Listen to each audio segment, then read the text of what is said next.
In Luke chapter 7, verses 36 through 50, we find a very interesting story from the life of Jesus that gives us some insights into the culture and the customs of the day, as well as an important spiritual lesson. Besides Jesus, the main characters of this story are Simon, a Pharisee and a member of the most strict religious order of the time, and an unnamed woman of questionable character. Jesus had been invited to a meal at the home of Simon, and this was no ordinary meal. Luke tells us that the guests were reclining to eat the meal. It sounds rather uncomfortable to us, but it was popular at the time. Those eating would lie on their side on a mat or a couch with their heads toward a low table, and this was typical of a banquet hosted by a wealthy or well-to-do person. Now we must wonder why Simon, a Pharisee, had invited Jesus to his home. Most of the Pharisees rejected Jesus, but a few were willing to listen to what he had to say. For Simon to have invited Jesus to a meal and then treated him in such a shabby, condescending manner, it really leaves us wondering what his intentions were. During the meal, a woman notorious for her lifestyle, some suppose that she was a prostitute, came onto the scene. In those days, houses were open and people could wander in and see everything that was going on.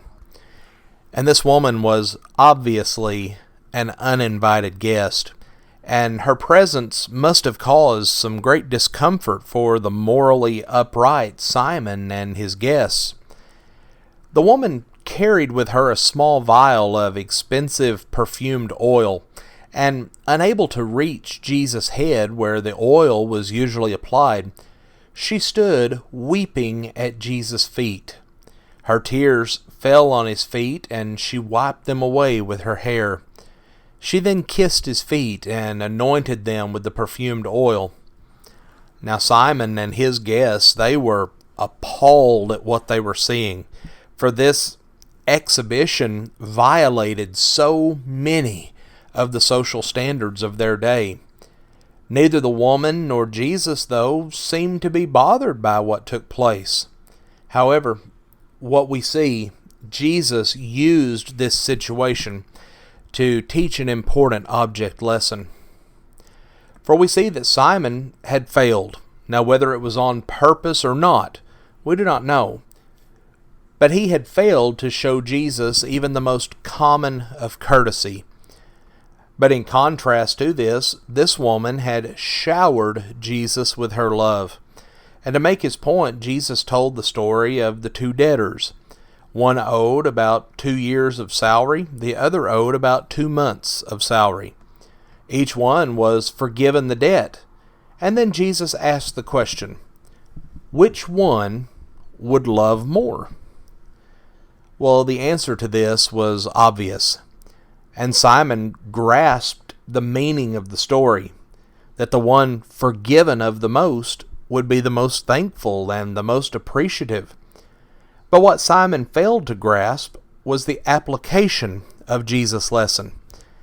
He failed to realize that Simon is put in this story next to this woman of ill repute.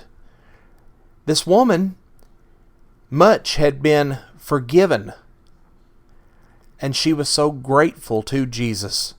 She was weeping in the presence of Jesus. She cleaned his feet with her tears and with her hair. She anointed his feet with this very expensive oil. And Simon, a wealthy, religious man, had not even provided Jesus with water and with a cloth to clean his feet, which was a common courtesy of the day. Simon failed to realize that he had been forgiven of little, so he loved little. But this woman had been forgiven so much more, and showed her greater love in this precious gift that she had brought to Jesus. Friends, we want to thank you for joining us for our program today. Please consider the message of the lesson that we've studied, and have a blessed day.